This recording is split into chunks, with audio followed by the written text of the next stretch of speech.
going to show you how to make the best pool float ever. No exaggeration.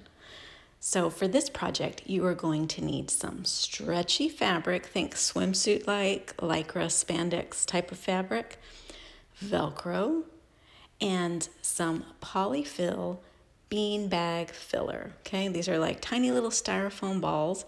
I used 4 of the biggie bags, and it's just amazing stuff, trust me. I used about 2.5 yards of fabric and folded it in half, stitched up 2 sides, and then added a Velcro opening on one side so that I could add these mesh laundry bags that I'm going to fill with the beanbag filler. I put about 3/4 of a bag in some of the mesh bags, and then the other bags would have just a half a bag.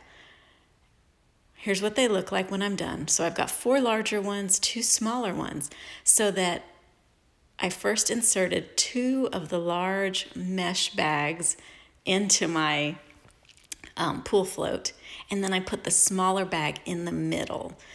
And then I repeated that on the other side. So it's 3 bags and then 3 bags. And this helps create kind of a seat where you can sink into the middle. See, you can kind of see that where my daughter's floating on it there.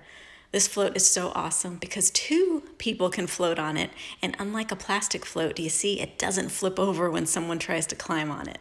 The kids said this is the most comfortable pool float they have ever been on.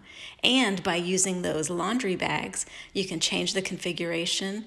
And most importantly, when you want this to dry, just pull out those bags and set them in the sun or toss them in the dryer for a little bit and they'll be dry in no time. Have fun lounging this summer on your amazing DIY pool float.